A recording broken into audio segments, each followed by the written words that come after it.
Hola, muy buenas tardes, queridos amigos. Bienvenidos a esta nueva transmisión de la Hermandad de Venezolanos en Coruña. Queremos agradecer a todas las personas que ya se están conectando a este programa que queríamos hacerlo como un comienzo a esta nueva etapa, a esta nueva estación que le damos la bienvenida también hoy al otoño. Despedimos la tarde de ayer, la última tarde de verano.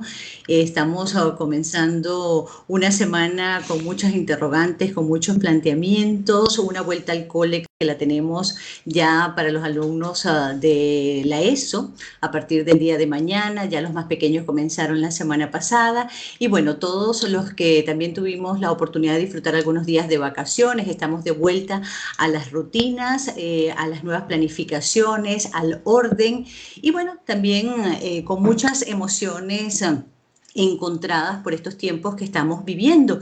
Y definitivamente el coronavirus, como lo hemos dicho en reiterados programas, ha tenido grandes efectos sobre nuestra vida.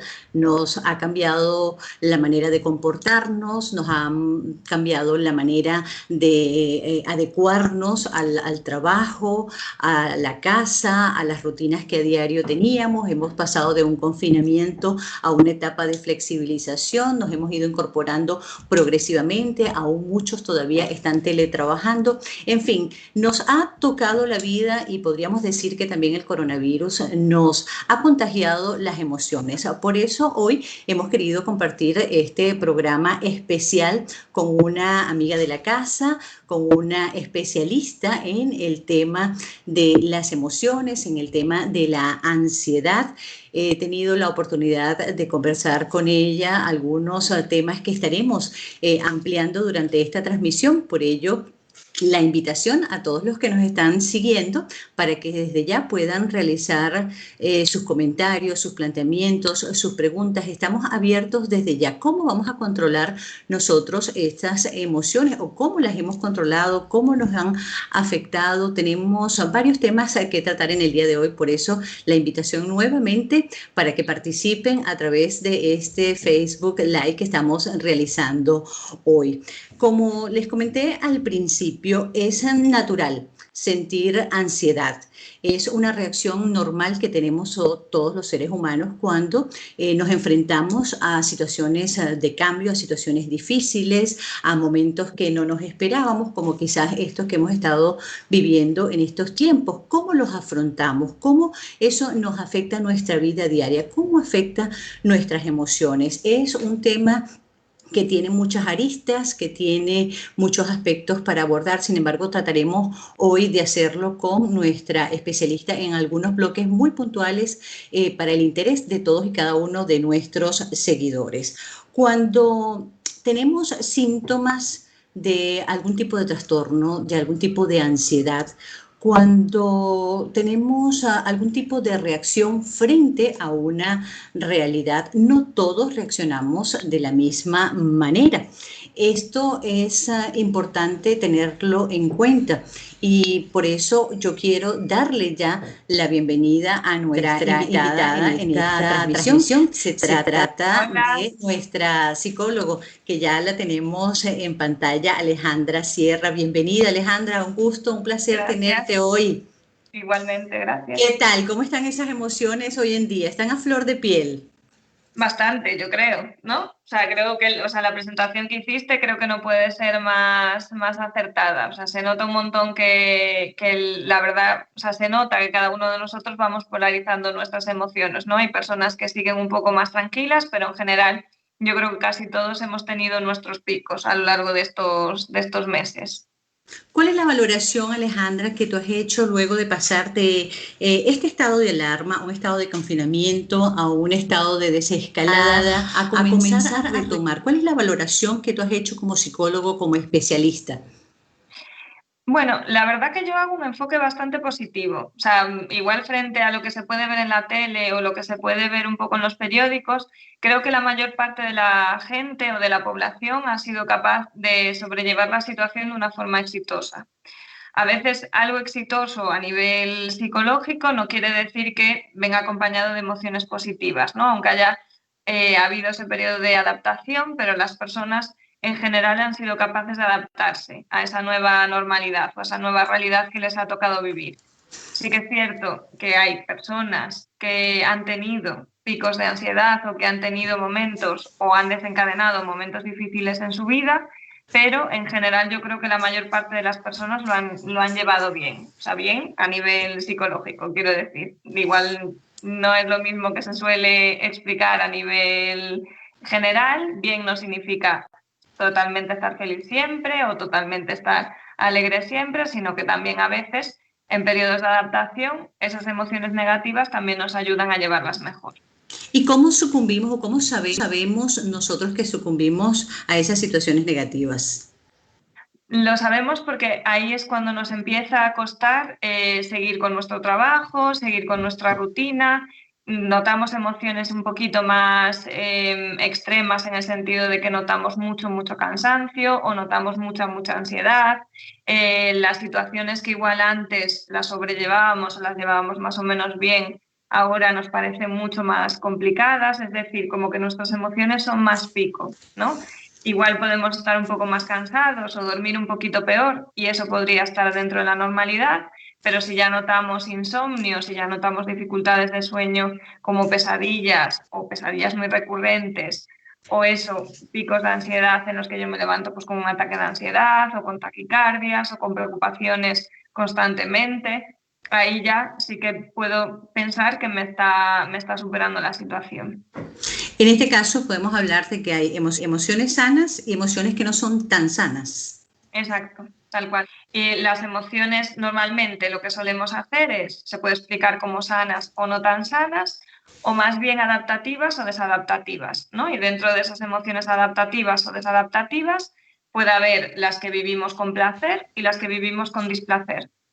Y cada una de ellas, el ejemplo que suelo poner es sentirte triste de vez en cuando, no tiene ningún problema, ¿no? Sobre todo porque la tristeza suele haber un desencadenante claro, puedo analizar la situación y ver que es normal que yo ahora mismo esté triste o que mi amiga esté triste, pero, por ejemplo, la depresión, habría ahí un gran debate sobre si realmente es una emoción adaptativa o desadaptativa, ¿no? Porque normalmente no está acorde ese dolor al desencadenante, normalmente dura más tiempo del que se considera quizá adecuado si es que hubiera algún desencadenante claro.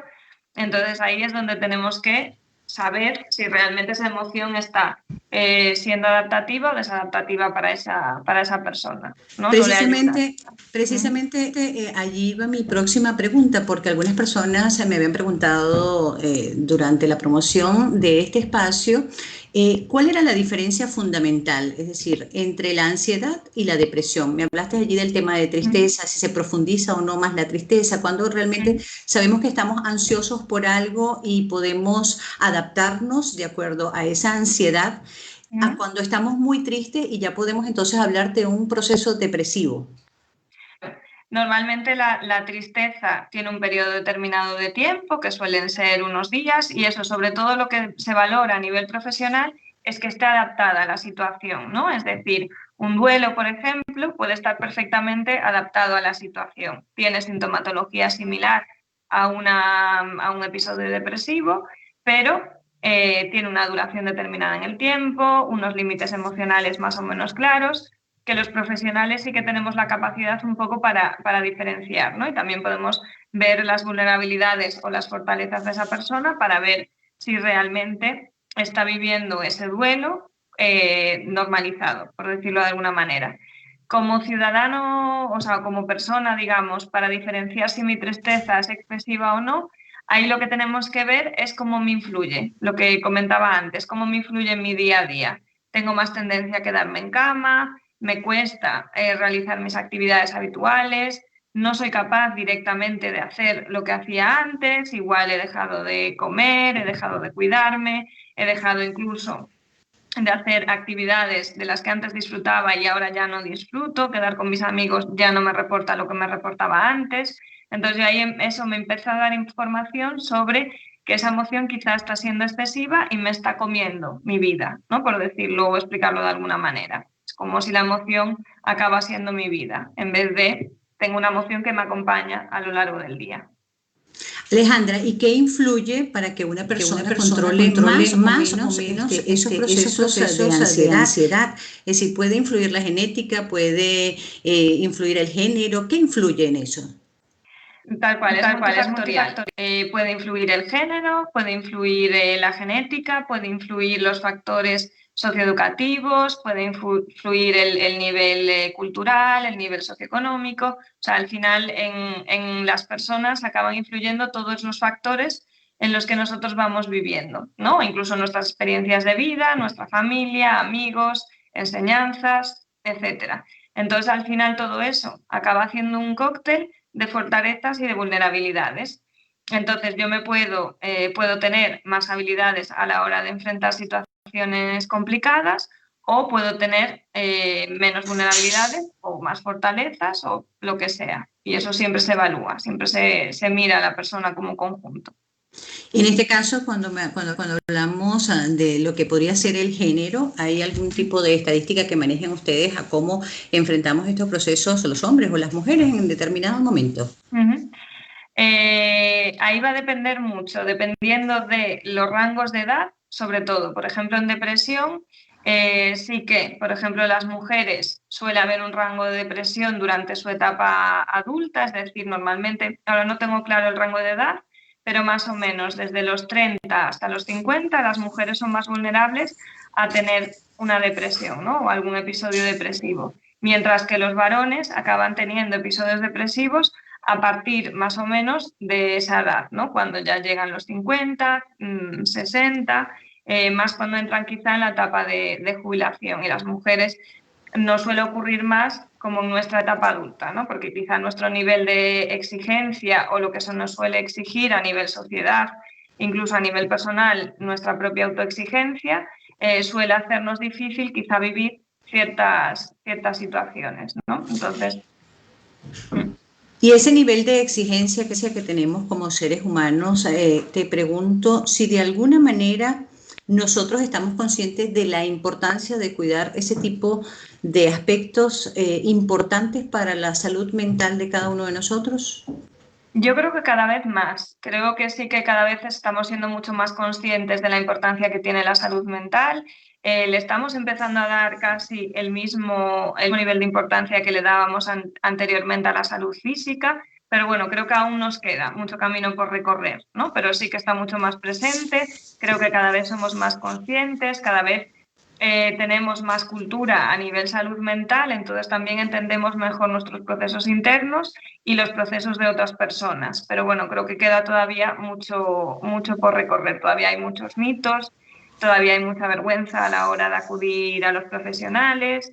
Entonces, bueno, todavía quedan ahí ciertas cosas, pero creo que sí, yo soy positiva, creo que sí que hay mucho más cultura en ese sentido, yo creo que sí.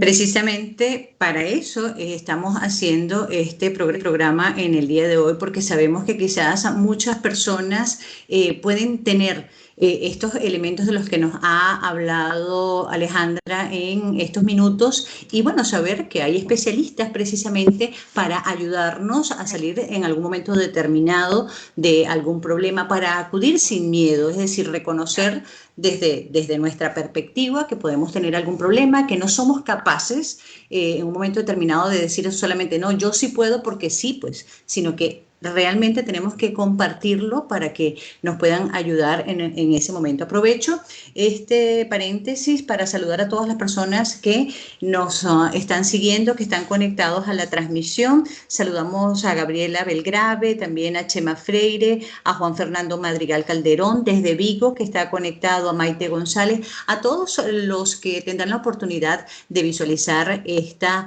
transmisión. Queremos hablar, Alejandra, un poco acerca de los rasgos. Tú eres especialista en el tema de ansiedad y como tal hemos hablado un poco de ese trastorno que nos produce, pero también queremos conocer su clasificación, porque estaba leyendo entre algunas notas, entre algunos apuntes, y quería que quedara claro cómo definir lo que podría ser un ataque de ansiedad en un momento determinado y cómo es un trastorno de ansiedad generalizado.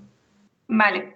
La diferencia, o sea, lo principal que tenemos que saber sobre la ansiedad es esa parte de normalización, ¿no? Es una respuesta de emergencia que tiene el cuerpo, ¿vale? Es como algo que nosotros ya tenemos como seres humanos que realmente puede ser sana en determinadas circunstancias, ¿no? Porque nos permite huir, nos permite tomar decisiones o incluso nos permite mirar hacia futuro y tomar conciencia de lo que me puede llegar a pasar si yo decido hacer ciertas cosas, ¿no? Entonces, en ese sentido, la ansiedad está bien. ¿Cuándo se convierte en un trastorno? Cuando realmente no responde a algo presente. Es decir, yo no estoy viviendo ninguna situación de peligro, yo realmente no tengo ningún dato objetivo que me indique que tengo una situación de peligro enfrente de mí y Una mi causa cuerpo propiamente responde. dicha, ¿no? Exacto, y mi cuerpo responde. ¿Cómo responde mi cuerpo? Mandándome esa respuesta de huida, como por ejemplo taquicardias, hiperventilación, me puedo sentir mareado, puedo sentir sintomatología a nivel digestivo, como pueden ser náuseas, diarrea, gases, etcétera. Todo eso sería muy útil si yo realmente, por ejemplo, estuviera corriendo, ¿no? Si yo estoy corriendo y estoy huyendo de un peligro, que mi cuerpo bombee sangre rápido, coja oxígeno del exterior y sea capaz de expulsarlo de manera efectiva, es muy útil. Pero si no estoy huyendo ni corriendo, se convierte en algo muy molesto, ¿no? O muy angustioso de vivir. Puedo tener incluso sensación de que me falta el oxígeno. Si eso me ocurre una vez o varias veces, tendré que pensar que quizá tengo un problema relacionado con la ansiedad, ¿vale? ¿Cuándo se convierte en un trastorno de ansiedad generalizada? Cuando yo respondo en general, sobre todo a nivel cognitivo, se suele diferenciar a nivel cognitivo con esos famosos ISIS. Seguramente alguna vez os pasó. ¿Y si me ocurre esta cosa? ¿O y si me sale mal? Así ¿O y es. si no he cerrado el gas? ¿O y si son preocupaciones ante casi cualquier circunstancia de la vida, ¿no? Son las personas que se preocupan casi hasta el mínimo detalle. Entonces, normalmente ahí es una característica quizá principal o que nos puede indicar a nivel más significativo que puede ser una persona que tiene un trastorno de ansiedad generalizada. Mm. Muy bien. Y ahora vamos a entrar en el tema, así como lo iniciamos. La asociación que tenemos de esta pandemia de ansiedad, precisamente que es tu especialidad. Leía que el 65% de la población tiene síntomas de ansiedad a raíz de todo esto que estamos viviendo desde marzo, pues sobre todo en este país, ¿no? Presentan cuadros depresivos debido quizás al confinamiento, aquellas personas que no estaban acostumbradas a mantenerse tanto tiempo en un solo lugar, ¿verdad? Incluso los psiquiatras leía que temen que el empeoramiento de la salud mental, ¿verdad?, pueda ser más delicado debido a la actual situación, a los rebrotes, a esta segunda ola de la que estamos hablando hoy, como se ha producido en la Comunidad de Madrid. Es decir, eso está muy asociado. Para Alejandra Sierra, ¿cuál es el impacto que ha tenido allá a nivel psicológico propiamente en la sociedad la crisis sanitaria por el COVID-19? Yo sí que he notado un incremento en los niveles de ansiedad, por ejemplo, en mis pacientes. Son pacientes que tuve antiguamente que han vuelto quizá a llamar o a solicitar alguna sesión o incluso iniciar otra vez terapia debido o bien a la situación de confinamiento o bien a situaciones asociadas a ella. Sí que es verdad que comparto un poco esa inquietud con respecto a cómo será un posible nuevo confinamiento, ¿no? Porque una cosa quizá sea bueno, pues una situación nueva, ese periodo de adaptación, esas emociones asociadas, lo que hablábamos antes, ¿no? Que aunque sean negativas, pueden llegar a ser adaptativas, pero sí quizá en las personas que han desarrollado una vulnerabilidad o que no han sabido gestionar de una forma exitosa la vez anterior, sí que puede ser resultante un segundo confinamiento o posibles confinamientos o nuevas restricciones, sí que pueden llegar a resultar en tener trastornos de ansiedad o incluso episodios depresivos. Pero bueno, sí que estaría un poco por ver, ¿no? Habría que ver sobre todo los casos individuales y yo ahí me gustaría mucho remarcar esa parte de personas con vulnerabilidades, ¿vale? No suele ser en población que realmente tiene más fortalezas o en general población sana a nivel salud mental, no tendría por qué afectarles a nivel patológico. Claro, también quiero compartir contigo tus impresiones acerca de lo que podría ser el estrés postraumático, ¿no? Que podría dejar a las personas, o bien sea afectadas por el virus, o aquellas personas que han estado trabajando, que han estado en esa primera línea, aquellas personas que han perdido un ser querido y bueno, no han tenido la oportunidad de despedirse. ¿Y cómo manejar esas emociones a propósito de esta situación? Claro, ahí yo sobre todo, lo primero, ir a un profesional. O sea, si realmente cualquier profesional o cualquier persona afectada directamente por la situación del coronavirus, lo primero que le diría es que acuda a un profesional, ¿no? Si realmente se nota que no puede, o sea, o que por sí mismo o por sí misma no es capaz de salir, digamos. Y sobre todo ya si nota sintomatología similar pues, a un trastorno de estrés postraumático o un trastorno por estrés, sería súper importante que pida ayuda. Luego, como actividades del día a día o cosas que esa persona puede llegar a hacer para estar mejor, me centraría sobre todo en temas de autocuidado. Centrarse y refugiarse en las personas de confianza, tener a alguien con quien hablar, con quien tener una conversación honesta que le pueda hacer esa parte de apoyo emocional. También no olvidarse del ejercicio físico, no olvidarse de salir a caminar, de si le gustaba hacer deporte o le gustaba hacer alguna actividad en ese sentido, que la siga haciendo e intentar mantener un poco su rutina o la rutina que hacía anteriormente, cuidar las rutinas de sueño, cuidar también pues, las rutinas a la hora de ir a trabajar, un poco, sobre todo centrarse en su día a día y tener a alguien con quien hacer esa parte de apoyo emocional. Alejandra, y ahora que trataste el tema precisamente de buscar ayuda, de consultar a la especialista, ¿cuáles son los retos que ha supuesto para ustedes los profesionales de la salud mental y qué adaptaciones han tenido que hacer para atender posibles demandas psicológicas, bien sea de alguna persona afectada, bien sea de alguna persona que de alguna manera se ha visto incapacitada, es decir, ¿cómo ustedes se han tenido que adaptar como profesionales a esta demanda de servicio? En el caso Claro. tuyo, por lo menos veíamos y lo podemos apreciar en la cuenta, es decir, cómo de alguna manera te has tenido que ver más involucrada con tus pacientes a través de, o bien sea de conferencias, o bien sea de Instagram, ¿cómo lo ves tú ahora?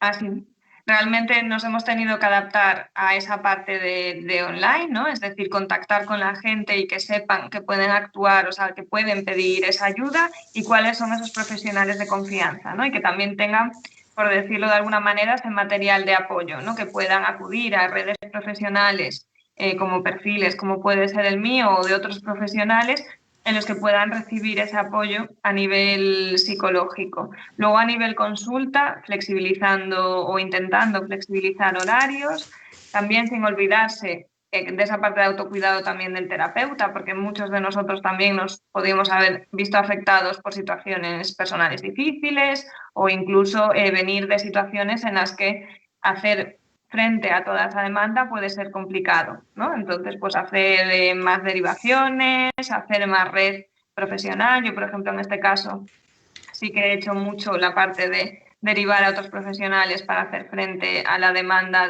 porque sí que ha habido un pico grande a la hora de demandar ayuda profesional. Entonces, bueno, adaptar también las condiciones del despacho para que sea todavía un sitio más seguro, ya no solo a nivel emocional, sino a nivel físico, de poner una pantalla, la silla, etcétera. Separar la silla de la mesa. Entonces, bueno, sí que ha habido yo creo que un trabajo también muy grande por parte nuestra. Alejandra, y a propósito del tema de adaptación del que estás hablando, te referías a adaptación en lo que es tu espacio de consulta. Y como lo comentábamos en el comienzo de este programa, Tenemos la vuelta al cole que se inició la semana pasada, ya tenemos en proceso la vuelta de los estudiantes a los institutos de educación secundaria, bachillerato, es decir, un proceso que nos ha involucrado, sobre todo a los que tenemos hijos, situaciones de mucha incertidumbre. Tal como lo hemos comentado durante el programa, hemos vivido una experiencia colectiva que podríamos decir nos ha dejado un carrusel de emociones, y muchos padres, porque lo he percibido en grupos a los cuales participo, muchos padres a veces no estamos conscientes de lo que podemos transmitir a nuestros hijos de cara a esta vuelta del cole. Sobre todo si somos nosotros capaces de poder controlar lo que sentimos y lo que transmitimos, es decir, cómo concientizar a los padres de que eso nosotros lo vamos a transmitir, y eso de alguna manera también puede afectar la salud mental de nuestros hijos y su desarrollo pleno en este proceso educativo. Sí, me parece la clave. Lo que acabas de explicar tú ahora al final me parece que es la clave de todo, ¿no? Incluso ya no solo en esta situación de incertidumbre, sino en cualquier situación a la hora de la crianza, ¿no? A la hora de educar a nuestros hijos. Nosotros tenemos que ser el principal apoyo, ¿no? Entonces, cuidar nuestra salud mental, cuidar la información que recibimos, la información que damos y cómo la trasladamos es básico y tiene que ser central a la hora de educar. Entonces, ahí sobre todo creo que el mayor papel que pueden tener los padres o la mayor responsabilidad que pueden tener los padres es saber informarse, ¿no? En vez de dejarse llevar por la alarma, tener ese espíritu quizá autocrítico y sobre todo trabajar a la hora de trasladar la información desde la calma, ¿no? ¿Qué información realmente necesita tener mi hijo? ¿Qué información o qué es importante que lleve a cabo y adaptarlo a su edad, ¿no? A su nivel madurativo? Entonces le vamos a ir explicando las cosas que realmente necesita saber.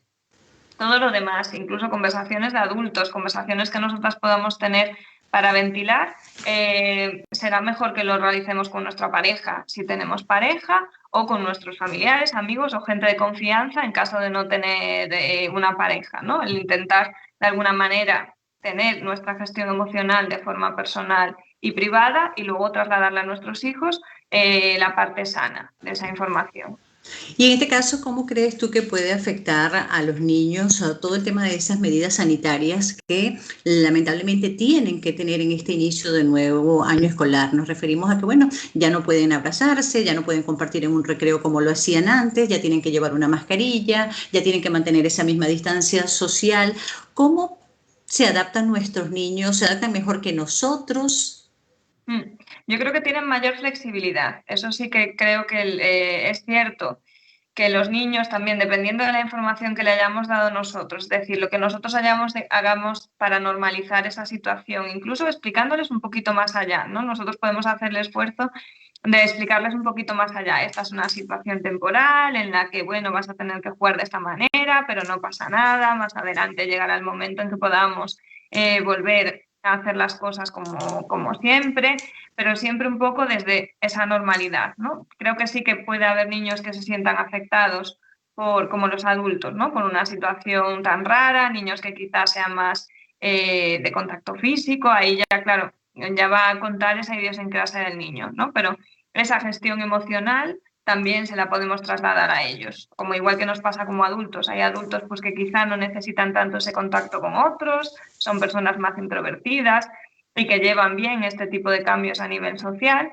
pero otros les cuesta más, ¿no? Porque tienen otro estilo, son más extrovertidos, les gusta más conectar con la gente, son más cariñosos, les gusta mucho ese contacto físico, entonces tienen que hacer más fuerza, digamos, o más exigencia personal a la hora de adaptarse a la situación nueva. Pues los niños pequeños lo mismo. Lo que vamos a intentar es sobre todo escucharlos, normalizar las emociones que puedan tener, las frustraciones que puedan ocurrir, intentar reñirles en caso de que incumplan las normas de una forma muy sana, es decir, no les vamos a estar encima todo el rato, ni les vamos a decir que son malos o lo que sea, o castigarles por culpa de cometer algún error en este tipo de normas, sino que vamos a ir hacia la parte responsable, ¿no? Hacia, oye, que estamos en esta situación, recuerda que hay que hacer las cosas así, más adelante ya podrás volverlo a hacer de otra manera, un poco de forma más pragmática, digamos. Y en el caso, por lo menos del sistema educativo, si bien es cierto que no se puede aprender, creo yo, si no tienes esas necesidades emocionales cubiertas, blindadas, ¿no? Ahí también tiene que haber una alianza entre los padres y los profesores, también en los centros, los orientadores, los que llevan sobre todo ese tema de atención más a los niños. Yo recuerdo que mi hija en una oportunidad cambió de colegio y en las noches ella no dormía. Es decir, nada más el cambio, nada más el producirse ese cambio de un colegio a otro le impedía a ella conciliar sueño, inclusive por noches enteras, y yo me vi en la obligación de ir al colegio, de hablar con la orientadora y de que la niña hiciera terapia. Es decir, en ese caso también los padres tienen que ir valorando quizás todas esas alarmas que se puedan activar, trabajar ese acompañamiento directamente con los profesores, ¿correcto?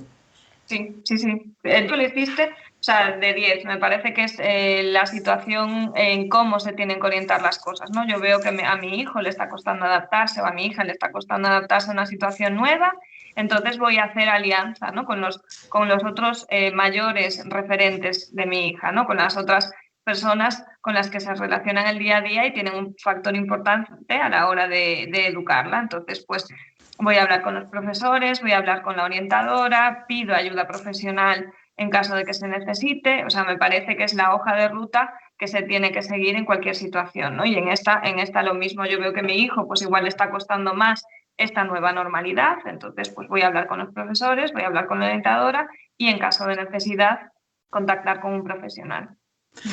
Bueno, queremos recordarles a todas aquellas personas que están pendientes de esta transmisión, que nos están siguiendo en este momento, que pueden hacer sus planteamientos, pueden hacer sus preguntas y entre cada uno de los bloques que hemos tenido la oportunidad de estructurar para llevar información bien precisa, bien clave para todo este desarrollo que tenemos como seres humanos, para poder gestionar todas estas emociones en cada una de nuestras etapas. Recuerden entonces que pueden hacer sus planteamientos, yo los estoy pendiente, los estoy revisando para compartirlos y para poder ayudarnos y para poder aprender de esta transmisión que tenemos hoy como invitada Alejandra Sierra, psicólogo sanitario. Y voy a pasar a otro tema. Bueno, ya hemos tenido la oportunidad de compartir contigo tema interés como todas las emociones y estos tiempos de pandemia que estamos viviendo, pero bueno, en nuestra comunidad, así como en muchas otras comunidades que se han venido desarrollando específicamente en esta comunidad de Galicia que nos encanta, a la cual le damos el valor y agradecemos el recibirnos, sobre todo a los que venimos de países distantes, a los que hemos tenido la necesidad de emigrar en sus diferentes contextos. Quiero tratar un poco, Alejandra, contigo el tema del impacto emocional de la migración, ¿no? Como un acontecimiento vital de nosotros como seres humanos, todas las implicaciones que puede tener ese proceso y cómo puede afectarnos. Es decir, cómo una persona, dependiendo de la manera como acepta un proceso migratorio, puede adecuarse, puede integrarse a una sociedad, porque son múltiples cambios, es salir quizás de una zona de confort y reinventarte. ¿Qué factores pueden influir de manera positiva o negativa en nuestras emociones ese proceso migratorio?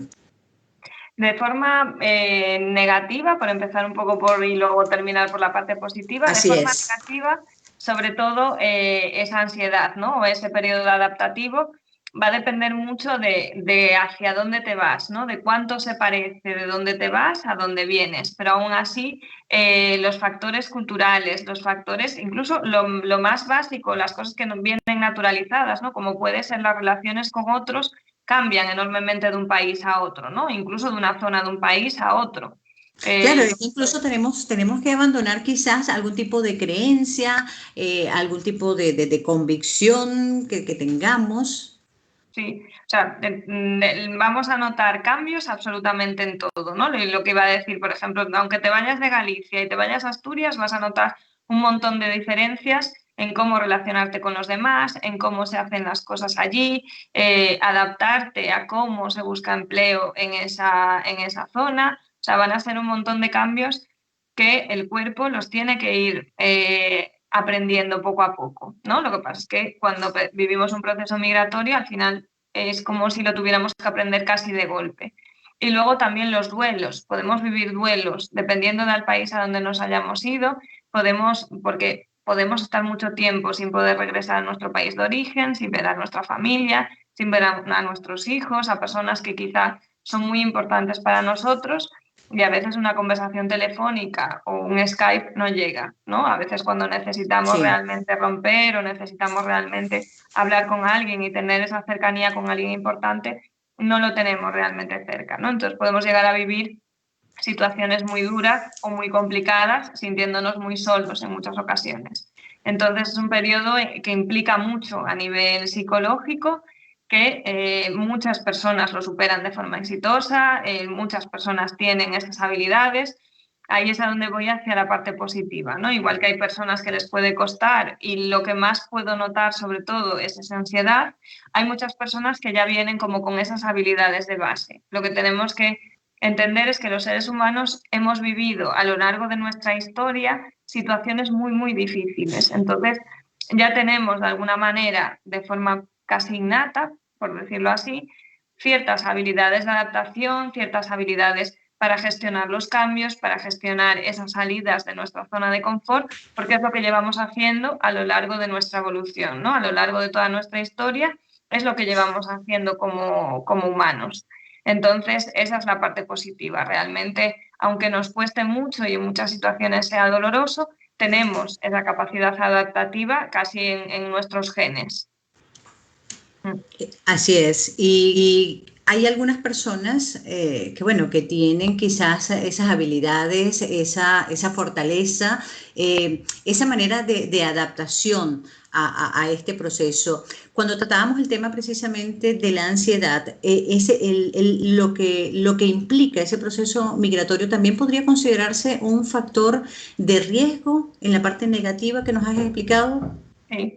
Puede ser que dentro de la historia vital de esa persona ese proceso migratorio pueda considerarse una vulnerabilidad, dependiendo de cómo esa persona lo haya entendido, digamos, en su historia vital, puede considerarse una vulnerabilidad a largo plazo. También depende mucho, por ejemplo, de la red que haya hecho en el país de destino, en la ciudad de destino.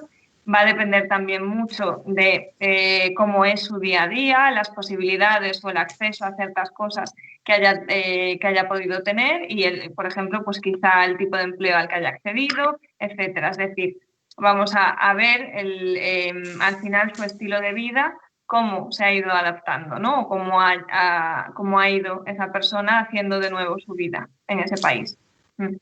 ¿Algunas otras recomendaciones para cuidar la salud mental ante el impacto que nos puede causar el proceso migratorio? Sobre todo, normalizarlo, o sea, primero entenderse a uno mismo, no, porque a veces depende, ¿no? Depende mucho de la persona, pero a veces nos vamos de nuestro país de origen con muchas esperanzas y con muchas ideas preconcebidas sobre ese país, entonces al llegar allí puede ocurrir una gran decepción, ¿no? O puede Sí, ocurrir una frustración. una frustración conforme a lo que yo esperaba que iba a vivir o cómo iban a ser las cosas allí y al final lo que me encuentro, ¿no? Entonces, normalizar que yo me puedo sentir extraño en ese país, normalizar que yo me puedo sentir solo estando incluso con gente que he ido conociendo o con gente que he ido estableciendo lazos, porque al final no son mi familia o no son el estilo de gente con el que yo me solía relacionar.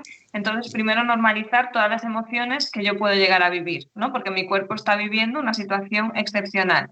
Y sobre todo, darme tiempo a irme haciendo con el país, darme tiempo a ir conociendo a gente, darme tiempo para irme poco a poco sintiendo mejor y viendo ese equilibrio, ¿no? Casi todos los sitios tienen como su parte negativa y su parte positiva. Habrá aspectos del nuevo país en el que estoy que me van a encantar y habrá otros que nunca me van a gustar o que no voy a llegar a aceptar, ¿no? Por cómo soy yo o por el estilo de persona que soy o por lo que he aprendido anteriormente y que me gustaba más de donde yo era, ¿no? De mi sitio de origen. Estaríamos hablando entonces de lo que podríamos denominar una etapa de autoconocimiento, de un desarrollo interior de la persona, es decir, para poder aceptar, vivirlo, todo ese proceso, adecuarte a toda esta novedad que tendrás en tu día a día. Sí, sí, tal cual. Es como un proceso personal en el que rompes y vuelves a empezar, ¿no? Y te vas haciendo y vas creciendo con las cosas que vas a ir viviendo, tanto las positivas como las negativas. Casi todos los seres humanos, o lo que se suele explicar, es que los periodos de adaptación suelen pasar 2 años, ¿no? Más o menos. O la media que se suele decir es que las personas en 2 años más o menos cierran los procesos adaptativos. Entonces, puede ser que una persona que vive un proceso migratorio durante 2 años tenga esas subidas y bajadas, ¿no? O tenga esas situaciones en las que se frustre o tenga más ansiedad o tenga pues, situaciones personales de más tristeza o incluso episodios más depresivos. Bueno, pero también es importante como consejo, ¿no? Si miramos hacia adentro, si nos proyectamos, tenemos esa oportunidad de soñar y como lo han dicho en algunas otras ocasiones, pues sueñas, pero si ves hacia tu interior, también despiertas y eso es lo importante de despertar frente a este tipo de situación. ¿Crees que es así, que la persona tiene que despertar en algún momento determinado internamente? Claro, yo creo que ahí esa parte de romper lo que también te ayuda es a crecer mucho como persona, ¿no? Cualquier situación de crisis, si esa persona ha vivido de forma adecuada, pues por ejemplo ese proceso migratorio o ha vivido alguna situación de crisis derivada, digamos, de ese proceso de migración, al final cualquier momento de la vida que supone ese romper acaba haciéndote crecer como persona, ¿no? Entonces te conoces mucho mejor, sabes cuáles son tus fortalezas, has adquirido habilidades nuevas, entonces también puede llegar un momento en que esa persona se sienta muy, muy fortalecida y muy agradecida por la situación vivida, ¿no? O por haber tomado ciertas decisiones difíciles y le da libertad. Muchas veces me tienen comentado en consulta que es como si su mundo se hubiera expandido, ¿no? Es como si he sido capaz de venir desde allí hasta aquí y crear esta vida, yo creo que lo puedo hacer en cualquier lado, ¿no? Esa sensación como de tengo habilidades, soy una persona completa, puedo realmente llegar a tomar decisiones vitales difíciles que voy a ser capaz, ¿no? Entonces yo creo que eso es un aprendizaje muy, muy importante para cualquier persona. Bueno, has hablado del trabajo como tal que tenemos que hacer nosotros como personas y has hablado también del trabajo de los especialistas como tú para abordar estos temas. Conocemos en algunos procesos de las indicaciones médicas, pero poco hablamos a veces de la efectividad que pueden tener las terapias, el valor que esto le puede dar. Si nos vamos a la parte negativa de la que nos hablabas hace pocos minutos, ¿verdad? ¿Cómo funcionan las terapias? ¿Cómo son efectivas? Porque siempre decimos, bueno, consultó a su médico de cabecera y el médico de cabecera le dio las indicaciones o se fue de baja, pero más allá de eso, más allá de asumir que está otra persona, otro especialista, otro profesional que puede ayudarte bajo una terapia a la que tienes que acudir y que tú tomes la decisión de acudir. ¿Cuál es el valor que tú le otorgas a esas terapias como especialista en este caso de la ansiedad, Alejandra? Claro, las terapias a nivel psicológico cada vez más tienen, bueno, cada vez más tienen validez a nivel científico. Es decir, durante muchos años se ha estado estudiando qué tipos de herramientas, qué tipo de estrategias a nivel psicológico pueden hacer que las personas lleguen a hacer ese aprendizaje y a gestionar sus emociones de una forma adecuada, ¿no? Entonces, sobre todo, las terapias que están basadas en un aprendizaje tienen un nivel de validez científica muy elevado. Suelen ser las terapias cognitivas o las terapias cognitivo-conductuales que están más basadas en eso, ¿no? Se trabaja a la persona desde su base hasta el pico. Desde, por ejemplo, autoestima, gestión de emociones, habilidades sociales, hasta el conocer cómo hago con mis emociones o cómo sé que mis emociones están siendo adecuadas a esta situación, ¿no? Es decir, hace un cambio a nivel global esa persona. Entonces, por eso se dice que gana a nivel salud mental, no solo gestiona la situación personal, sino que gana a nivel salud mental y va a ser capaz de gestionar mayor número de situaciones de una forma exitosa. Hay otro tipo de terapias que no tienen quizá tanta validez científica, pero sí que es cierto que pueden servir en algunos momentos de la vida o que pueden llegar a ayudar a esa persona en ese momento, pues a ventilar emociones, pues sentirse en un espacio seguro. Bueno, tienen otro tipo de objetivos quizá. En consecuencia, entonces, podríamos reducir las visitas al médico y terapias cuando tengamos unas situaciones así, ¿correcto? A nivel salud mental, sí.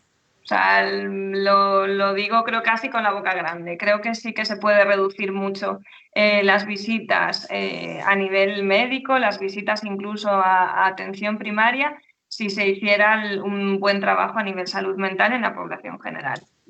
Incluso ya los fármacos quedarían a un lado, ya iniciaríamos quizás otro proceso, porque hay algunas personas que dicen, bueno, no, es que el médico me indicó tal y eso me hace sentir mejor y bueno, y quizás eso es circunstancial en un momento determinado, pero ir más allá.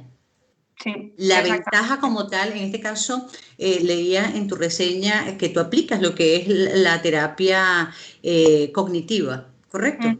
Sí, sí, En sí. este caso, Sí, ir más allá, conocer el paciente, es decir, que él se descubra como tal, ¿correcto? exactamente, tal cual. Ese sería el objetivo, que el paciente sea capaz de ser consciente de sí mismo, qué habilidades y fortalezas tiene, qué cartas nuevas puede llegar a aprender para gestionar mejor las situaciones y ganar en salud mental, no solo a corto plazo, sino también a largo plazo, ¿no? Es decir, que eso se quede con esa persona. Y sí que es cierto lo que decías, ¿no? Que al final la medicación sí que estamos muy acostumbrados a tirar de ella porque se considera quizá más rápida, pero es totalmente circunstancial. No haces un cambio real a largo plazo, ¿no? O sea, te puede servir en ese momento, pues quizá para reducir alguna emoción o estabilizar ciertas cosas, pero no vas a hacer un cambio más allá, ¿no? Es como lo que suelen notar los pacientes que suelen tirar de medicación es como subidas y bajadas, ¿no? Estoy mejor, pero luego vuelvo a estar peor, estoy mejor, pero luego vuelvo a estar peor. Mm. Bueno, y ahora que hablamos de estas ventajas que nos pueden ofrecer las terapias, vamos a pasar de inmediato a otro tema también que es de interés, sobre todo a nuestra comunidad, porque muchos tenemos una visión de cómo somos, de qué queremos ser, y otros quizás les cuesta un poco más. Y si bien hablábamos al inicio tras cámara, vamos a decir, Mm. por decirlo así, tras cámara, un poco de la importancia del empoderamiento emocional de la persona como tal y como un tema que muchos especialistas como tú han querido enfocarlo desde el punto de vista positivo, como debe ser, ¿no? ¿Cómo lograr ese empoderamiento emocional de las personas en estos tiempos? Vale, hay sobre todo yo creo que hacer mucho trabajo de divulgación. Los profesionales, yo creo que eso, lo que hablábamos ahora, ¿no? Con el confinamiento creo que estamos haciendo ese esfuerzo de divulgar lo que significa realmente tener una buena salud mental, qué cosas podemos hacer para ganar en salud mental y por qué es tan importante, ¿no? Entonces, para llegar a ese empoderamiento, yo creo que sobre todo primero es priorizar mi salud mental, el entender que es una parte de mí. Igual que intento cuidar mi dieta, igual que intento cuidar hacer deporte, igual que me informo de la posible sintomatología de ciertas enfermedades que me puedan preocupar, hacer lo mismo con mi parte de salud mental, ¿no? Por ejemplo, la charla que tenemos ahora o este tipo de eventos y situaciones creo que ayudan mucho a empoderar a las personas, porque ya va a haber reflexiones, ya va a haber información que le va a ayudar a ser más consciente de su propia salud y luego empezar a tomar pasos, ¿no? Acorde a eso, incluso acudir a algún profesional, aunque creas que no tienes ningún trastorno, pero sabes que tienes dificultades en algunas áreas, ¿por qué no acudir a un profesional que te pueda ayudar, ¿no? A gestionar esas dificultades? No hace falta esperar a estar realmente mal para acudir a un profesional. De hecho, los profesionales preferimos esa parte de prevención, ¿no? Preferimos que en el momento en que tú notas ciertas vulnerabilidades o ciertas dificultades nos llames porque cuando ya la situación es muy difícil, ya estamos hablando de otro tipo de terapia, se va a alargar mucho más, quizá haya situaciones más difíciles, entonces, ¿por qué no empezar antes? ¿No? ¿Por qué no prevenir? Y luego ya nos encantaría que fuéramos un profesional de elección en muchas situaciones, en los colegios, desde pequeñitos a los niños, intentar formar a los profes, a los adultos, a los padres, tener como ese hueco de confianza en el que podamos ya ir dando esa información desde pequeñitos de cómo cuidar tu salud mental. Eso sería súper importante. Pero bueno, yo creo que eso Alejandra, ya... ¿y qué implica disfrutar de una confianza sólida basada precisamente en una autoestima sana? ¿Qué implicaciones tiene? Implicaciones todas. Es decir, si tú te pones en el centro, que es lo que suelo yo explicar, si tú eres capaz de tener un autoconcepto sano y una aceptación de ti misma completa, al final tus relaciones con los demás cambian, tu relación con el entorno cambia, las decisiones que tomas en tu vida cambian. Por poner un ejemplo práctico, si yo no confío en mí misma, ¿no? Por ejemplo, yo tengo una baja autoestima, no confío en mí misma y pienso o dudo sobre mis capacidades profesionales. Pienso que nunca voy a ser lo suficientemente buena o que nunca voy a ser capaz de alcanzar ciertos niveles en mi profesión. Si me ofrecen de una empresa una oportunidad muy buena, quizá yo la rechace, pero no la rechazo basada en una realidad, no en una realidad sobre mis habilidades, sino en una desconfianza sobre mí misma. Entonces yo me quedo estancada, quizá en un trabajo que me gusta menos o que me aporta menos, porque no me atrevo a cambiar un trabajo que quizás sí me aportaría más y me gustaría vivir, porque no confío en mí. Entonces, desde ese detalle, imagínate a cualquier otro, ¿no? A tomar decisiones vitales importantes, a la hora de cómo decirle que no a alguien, a la hora de informar a los demás sobre cómo me siento o cómo estoy.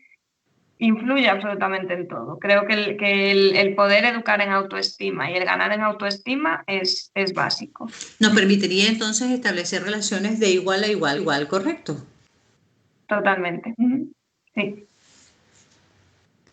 Y en el caso por lo menos de aquellas personas que logran, y lo leía en una oportunidad hace tiempo, decía, bueno, ¿por qué las personas que van a la misma universidad, que estudian la misma carrera, que tienen los mismos profesores, que tienen el mismo interés, por qué algunas personas desarrollan éxito y otras no? ¿En qué puede variar esa implicación? Es decir, cómo las emociones también en este caso de dos personas que tienen el mismo nivel, puedes lograr alcanzar el éxito de una manera o quizás no alcanzarlo de otra.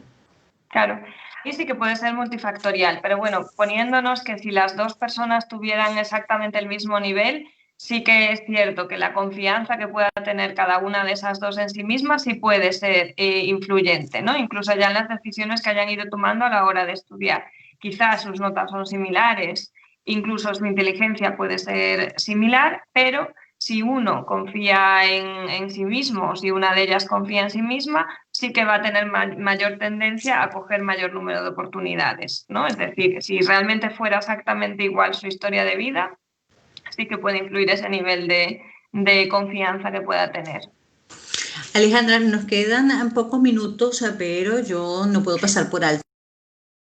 Decías, el tema de la autoestima en la persona, a través de estas transmisiones, incluso mi compañera Mónica tuvo la oportunidad de tener a una especialista en esa área. Tú vas a tener la oportunidad de compartir con todos tus seguidores el próximo lunes un directo que tiene que ver con la autoestima. ¿Qué aspectos vamos a tratar allí? ¿Cuál es lo que te lleva a ti a identificar eso como una necesidad de todas aquellas personas que pueden seguirte? Precisamente por lo que estábamos hablando, ¿no? El autoestima al final va a determinar tu vida en general, por decirlo así de alguna forma. Si tú eres capaz de aceptarte a ti misma, al final todo lo demás va a cambiar. Entonces, sí que creo, y es algo que a nivel transversal lo voy trabajando en terapia, ¿no? Es algo que suelo preguntar en la primera sesión, suelo preguntarle a esa persona cómo vas de autoestima y en general me suelen decir o un depende o no existe o ni se le espera, ¿no? De alguna forma. Entonces, sí que creo súper importante, al final es algo que necesitamos trabajar como sociedad y que sería pues, un cambio muy importante y se verían muchas diferencias a nivel social si fuéramos capaces de tener una relación sana con nosotros mismos. Entonces, por eso ese taller o ese tipo de directos intento siempre meterlos por ahí por el medio porque son básicos a nivel salud mental. Y ya en estos últimos minutos y ya tocando el tema de autoestima, y de empoderamiento, ¿cuáles crees tú que pueden ser las claves o cuáles son las recomendaciones de Alejandra Sierra para intentar vivir a plenitud? Vale, sobre todo basar tu vida en el disfrute. Es decir, no olvidarnos tanto de las obligaciones, de lo que creo que debería de hacer, del cómo debería o hacia dónde debería de llegar, sino intentar hacer una combinación en mi día a día con las actividades de disfrute y mis obligaciones, ¿no? Ya tenemos muchas cosas que nos vienen obligadas en el día a día, entonces no nos olvidemos de qué nos hace disfrutar, de qué nos hace sonreír, de qué nos hace ser quienes somos. Entonces, lo básico sería ser capaz de tener una profesión con la que yo disfrute, de tener unas relaciones con las que yo disfrute y tener un poco esa perspectiva de vida, ¿no? El querer vivir lo que voy a vivir. Ser conscientes del poder que tenemos como persona, ¿correcto, Alejandra? Sí. Si todos tenemos la potestad de cambiar, de mejorar de verdad todo lo que deseamos, de tratar de o procurar conseguir ese equilibrio en nuestras emociones, de detectar esas oportunidades que tenemos como personas y en definitiva de actuar frente a la vida, frente a escenarios de incertidumbre como los que tenemos en este momento. Sí, sí, sí. Entonces el mensaje final es ese, es vivir. Exacto. Y la invitación entonces, ¿a qué hora va a ser el directo referido al tema de autoestima? A las 7, es el próximo lunes a las 7 desde mi perfil. Desde tu perfil. Bueno, queremos agradecer a todas las personas que se han conectado. Tenemos por aquí un mensaje de Olga Campa. Excelente aclaratorias referentes a nuestra salud física y mental por parte de la doctora Alejandra Sierra, muy clara y muy amplia. Gracias, doctora, por todos sus comentarios. Saludamos igualmente a Juan Fernando Madrigal Calderón, a Magali Palacio, a Carlos Miguel Fernández, que nos está siguiendo en este momento. Y yo creo que ha sido una transmisión muy enriquecedora. Alejandra, ¿cómo te has sentido? Ya Muy estás, bien. ya formas parte de la Hermandad de Venezolanos en Galicia ahora.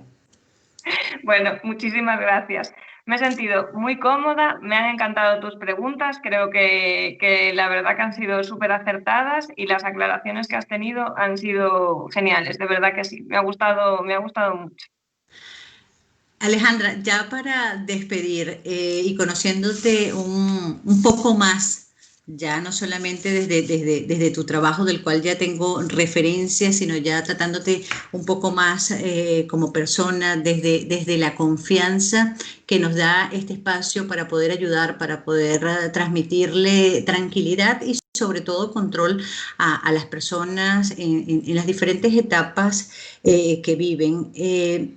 Nos reconectamos a través de muchos aspectos externos, pero siempre queremos ser dueños de nuestra actitud.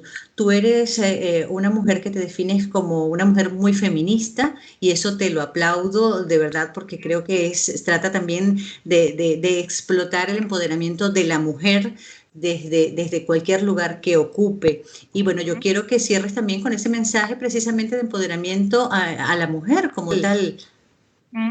Sí, al final creo que es muy, muy importante que hagamos el esfuerzo de entender qué significa el feminismo y por qué es básico para nuestra salud mental.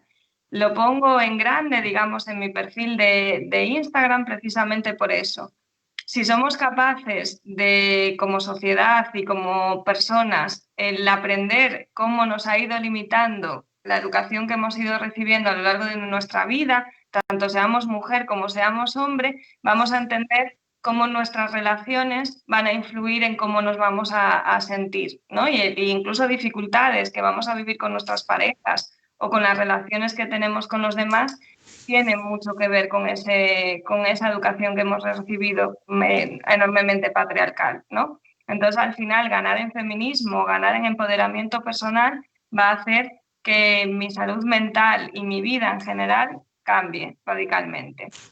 Entonces, es importante formarse, es importante entender, tener una mente abierta e intentar ver qué nos puede ofrecer el hecho de convertirse en feministas, digamos. Que no hay que convertirse, pero entenderlo. Bueno, muchísimas gracias Alejandra por tu participación, por toda esta enseñanza, por todos los comentarios. Estoy segura que todas aquellas personas que van a tener la oportunidad de visualizar esta transmisión, seguro que va a ser provechosa y realmente lo hemos hecho con ese gusto, con el gusto de que las personas obtengan esas herramientas para que cambien su vida, para que vean que la vida hay que vivirla a plenitud, como nos dijo nuestra compañera y nueva amiga de la Hermandad de Venezolanos en Galicia. Nuevamente, muchísimas gracias, Alejandra, por tu tiempo, por tu disposición, por tus conocimientos y por tu experiencia. Amigos, y no me puedo despedir sin antes hacerles una invitación muy especial para el próximo jueves, que tenemos una transmisión que bueno, por razones técnicas no se pudo realizar la semana pasada, pero mi querida Mónica estará el próximo jueves a las 9 de la mañana compartiendo con un venezolano que suma, con un compositor, con un músico venezolano extraordinario, arreglista, docente, amante de lo que hace, y de verdad que seguro lo van a disfrutar muchísimo. Va a estar con Jesús Pingüino González. No se pierdan entonces el próximo jueves a Mónica con nuestro querido músico, un venezolano que suma aquí en España. Jesús, estaremos viéndote el próximo jueves a través de nuestras transmisiones de la Hermandad de Venezolanos en Coruña. Y ya para cerrar, una invitación también muy especial para todos que nos siguen. Este mes estamos celebrando el mes de nuestra patrona de Venezuela, de nuestra excelsa Virgen de Coromoto, y para ello la Hermandad de Venezolanos en Galicia está organizando conjuntamente con la parroquia de Santa Cruz de Lián, específicamente con nuestro padre José Carlos, la misa que por tradición se realiza el último domingo de septiembre. Nos corresponde entonces esta invitación para todos ustedes para el próximo jueves. Nos vemos en la misa que vamos a realizar en la parroquia Santa Cruz de Lián con el padre José Carlos. Allí estaremos venerando a la patrona de Venezuela para que nos cuide, para que nos bendiga a todos y cada uno de nosotros en estos tiempos. ¿A qué hora es la cita? La misa se va a realizar a las 11:30 de la mañana. El próximo domingo 27 están todos cordialmente invitados allí. El corazón, la vida puesta en nuestro país, como siempre, aunque estemos lejos, pero que estamos conectados, y desde aquí siempre le vamos a pedir con nuestra fe mariana a nuestra querida Virgen de Coromoto para que bendiga a todos los venezolanos y a todos los seres del mundo. Amigos, muchísimas gracias por estar compartiendo esta transmisión. Nos vemos en una próxima entrega. Cuídense mucho.